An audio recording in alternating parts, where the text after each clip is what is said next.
बिस्मिल्लाहिर्रहमानिर्रहीम। आज का जो हमारा वीडियो लेक्चर है ये हमारे चैप्टर नंबर 5 में से हम लोगों ने इफ़ स्ट्रक्चर शुरू किया हुआ था, जो कि प्रीवियस 2 लेक्चर्स के अंदर हम लोग डिस्कस कर रहे थे और उससे रिलेटेड हम लोगों ने कुछ प्रोग्राम्स जो हैं वो भी डिस्कस किए थे। आज के लेक्चर के अंदर हम लोग इफ़ स्ट्रक्चर के लास्ट 2 प्रोग्राम्स जो हैं उन्हें डिस्कस करेंगे और उसके बाद हमारा इफ़ स्ट्रक्चर जो है वो कंप्लीट हो जाएगा और इंशाल्लाह ताला हम लोग नेक्स्ट लेक्चर के अंदर जो है इफ़ एल्स स्ट्रक्चर जो है वो शुरू करेंगे। अब आगे आने वाले जितने भी टॉपिक्स होंगे उनसे रिलेटेड मैं आप लोगों को सिर्फ 1 या 2 एग्जांपल्स जो हैं वो करवाया करूँगा। बाकी प्रोग्राम्स जो हैं वो आप लोग खुद से किया करेंगे, क्योंकि अब तक मैं आप लोगों को काफ़ी प्रोग्राम्स जो हैं वो करवा चुका हूँ और उम्मीद करता हूँ कि आप लोगों को प्रोग्राम की लॉजिक लिखना और प्रोग्राम का कोड लिखना जो है वो काफ़ी हद तक आ गया होगा। तो नेक्स्ट हम आज का जो है टॉपिक शुरू करते हैं। सबसे पहले है जी हमारे पास प्रोग्राम 5.6। आपने सबसे पहले प्रोग्राम की लॉजिक अंडरस्टैंड करनी है और उसके बाद हम इसका कोड जो है वो देखेंगे। Write a program that input 3 numbers and display maximum number. वो कहता है आपने यूज़र से इनपुट लेनी है 3 नंबर्स की और बताना है कि इसमें से मैक्सिमम नंबर कौन सा है। हमने इस्तेमाल करना है इफ़ स्ट्रक्चर, ठीक है। तो हम यूज़र से इनपुट लेंगे 3 नंबर्स की और इसके लिए हम 3 वेरिएबल्स डिक्लेयर करवा लेंगे और उनके अंदर जो है वो 3 नंबर स्टोर करवा लेंगे, ठीक है। इस तरह से हम प्रोग्राम की लॉजिक जो है वो डेवलप करनी शुरू करेंगे। सबसे पहले हम एक सिंपल सा प्री प्रोसेसर डायरेक्टिव लिखते हैं, उसके बाद हम एक स्टैंडर्ड इंस्ट्रक्शन लिख देते हैं।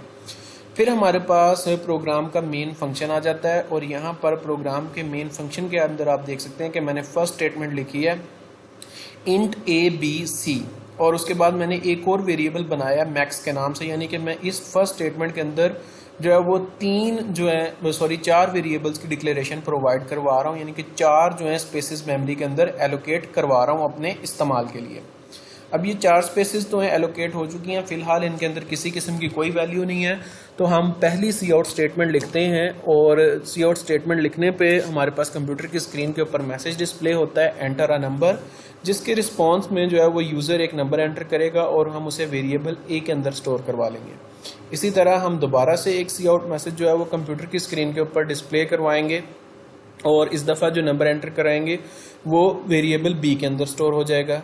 इसी तरह फिर दोबारा से एक मैसेज डिस्प्ले होगा और इस तरह तीनों वेरिएबल्स के अंदर हमारे पास नंबर्स मौजूद होंगे। अब उसके बाद हमने यहाँ से आगे प्रोग्राम की लॉजिक जो है वो डेवलप करनी है। प्रोग्राम की लॉजिक जो है वो कुछ इस तरह से डेवलप करनी है कि हमारे पास 3 नंबर्स मौजूद हैं इन 3 वेरिएबल्स के अंदर, ठीक है। हमें नहीं पता कि फ़िलहाल जो है वो कौन सा वेरिएबल जो है वो मैक्सिमम वैल्यू को होल्ड करता है, यानी कि सबसे मैक्सिमम नंबर जो है किसके अंदर मौजूद है।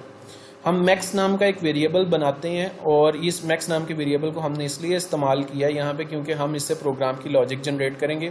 फर्स्टली हम अज्यूम कर लेते हैं कि हमारे पास ए जो है वेरिएबल, इसके अंदर सबसे बड़ा नंबर मौजूद है, तो हम इसके अंदर जो है मैक्स नाम के वेरिएबल के अंदर ए को स्टोर करवा लेते हैं, ठीक है। जो भी सबसे बड़ा वेरिएबल होगा उसका राइट होगा कि वो यहाँ पर मैक्स नाम के वेरिएबल के अंदर आ जाए, ठीक है, या अपनी जगह बना ले। तो हमने फर्स्ट ए जो था उसे अज्यूम कर लिया कि ए जो है वो सबसे बड़ी वैल्यू को होल्ड करता है।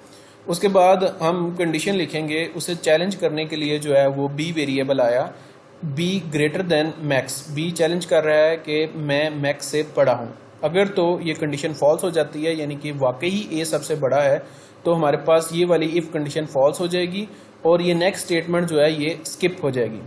अब B के बाद जो है वो C आता है और C क्लेम करता है कि C ग्रेटर देन मैक्स, यानी कि C क्लेम करता है कि उसकी वैल्यू A से ज़्यादा है। लेकिन क्योंकि हमने अज्यूम किया हुआ है कि A की वैल्यू सबसे ज़्यादा है, तो ये वाली कंडीशन भी फॉल्स हो जाएगी और इसके रिस्पांस में ये नेक्स्ट स्टेटमेंट जो है ये भी स्किप हो जाएगी और हमारे पास कंप्यूटर की स्क्रीन के ऊपर मैसेज डिस्प्ले हो जाएगा लास्ट सी आउट स्टेटमेंट की मदद से the maximum number is max, जो कि A की वैल्यू है, ठीक है। अब हम दोबारा से एक और जो है अजम्पशन करते हैं। अब हम अज्यूम करते हैं कि B की वैल्यू जो है वो मैक्स है। हमने यहाँ पर पहले मैक्स नाम के वेरिएबल को A की वैल्यू ही असाइन की है, लेकिन जैसे ही इफ़ कंडीशन लिखेंगे, यहाँ पर इफ़ कंडीशन लिखी हुई है B greater than max, B कहता है कि मैं मैक्स से बड़ा हूँ। अब यहाँ पर कंडीशन ट्रू हो जाएगी। जब कंडीशन ट्रू होगी तो मैक्स के अंदर जो है वैल्यू B वेरिएबल की आ जाएगी, ठीक है। शुरू में A की वैल्यू थी लेकिन कंडीशन ट्रू होने की वजह से B की वैल्यू आ गई।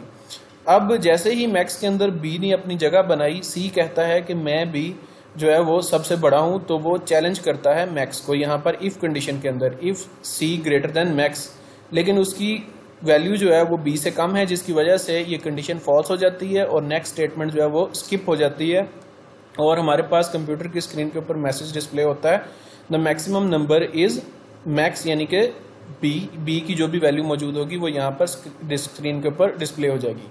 अब थर्ड हमारे पास इजम्पशन ये है कि सी जो है उसकी वैल्यू सबसे ज़्यादा बड़ी है, यानी कि यूज़र तीसरे नंबर पे जो नंबर एंटर करेगा उसकी वैल्यू सबसे ज़्यादा बड़ी होगी। तो इस सूरत में हम दोबारा से किस तरह से लॉजिक डेवलप करेंगे? सबसे पहले हम ए वेरिएबल को मैक्सिमम कंसिडर कर लेंगे और उसे मैक्सिमम को चैलेंज करने के लिए हमारे पास बी आएगा। बी कहेगा कि वो बड़ा है मैक्स से, ठीक है।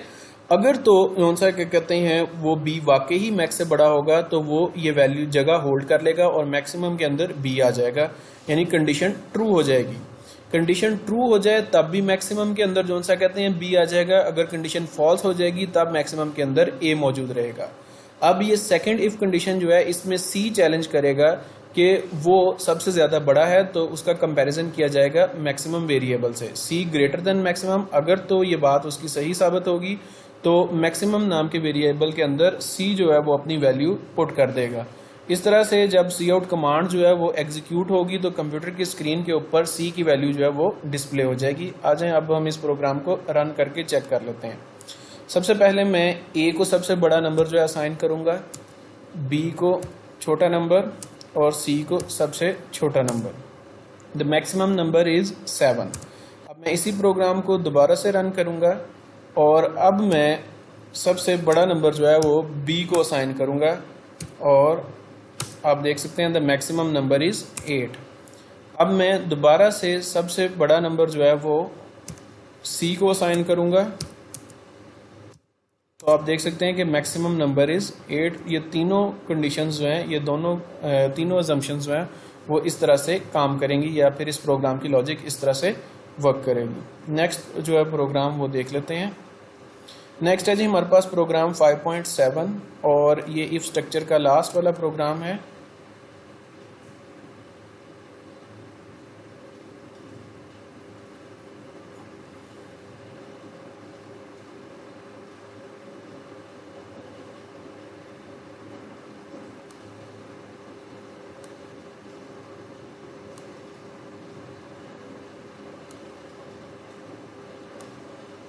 ये इफ स्ट्रक्चर का लास्ट वाला प्रोग्राम है। इस प्रोग्राम की स्टेटमेंट देख लेते हैं और उसके बाद इसे रन करते हैं।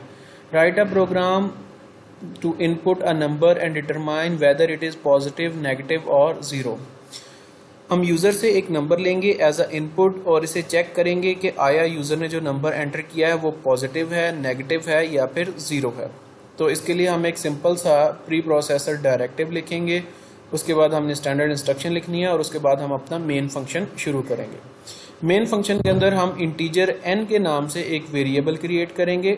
ये वेरिएबल इसलिए क्रिएट किया जा रहा है ताकि यूज़र की जानिब से जो भी इनपुट रिसीव हो हम उसे इस वेरिएबल के अंदर स्टोर करवा लें और यूज़र जो भी नंबर हमें एंटर करवाएगा इस सी आउट कमांड के रिस्पॉन्स में वो हम इस सी इन कमांड की मदद से इस n नाम के वेरिएबल के अंदर स्टोर करवा लेंगे। अब हमने सबसे पहले चेक करना है कि आया वो नंबर पॉजिटिव है या नहीं।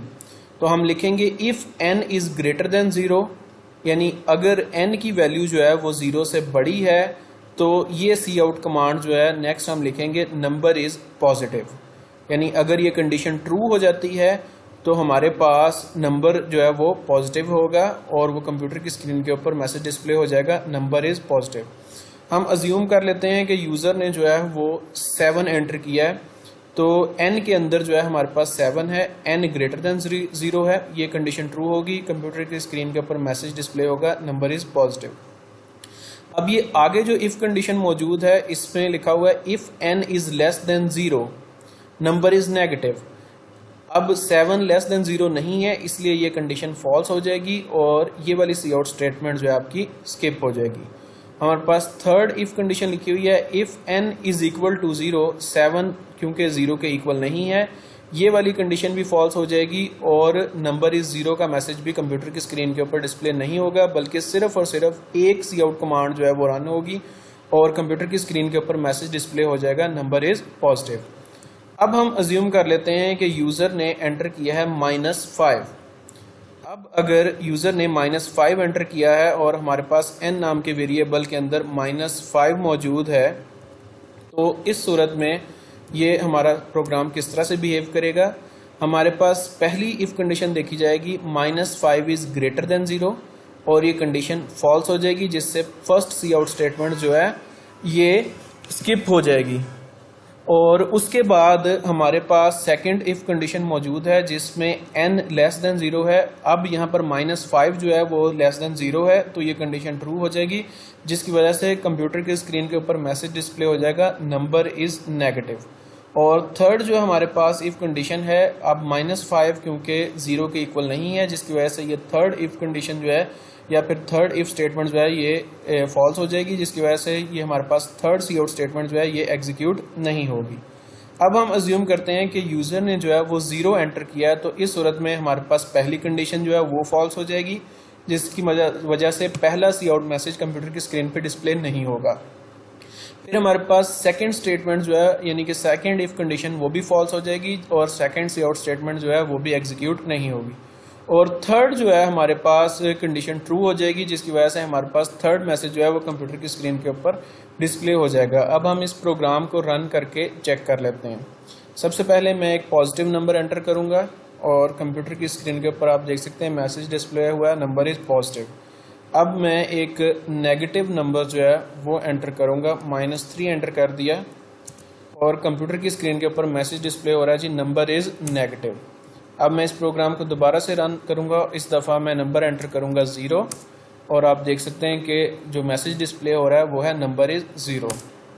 आपने इस प्रोग्राम को जो है वो अच्छी तरह से प्रैक्टिस करना है और इसके अंदर मॉडिफिकेशंस जो हैं वो करके देखनी है। नेक्स्ट लेक्चर के अंदर इंशाल्लाह ताला हम लोग एक नया स्ट्रक्चर शुरू करेंगे इफ़ एल्स स्ट्रक्चर, और उससे रिलेटेड जो है मैं सिर्फ 2 या 3 एग्जाम्पल्स जो हैं वो आप लोगों के लिए रन करूँगा। बाकी प्रोग्राम्स जो हैं वो आप लोग खुद से रन करेंगे और उनकी लॉजिक जो है वो खुद से डेवलप किया करेंगे। खुदा हाफिज़।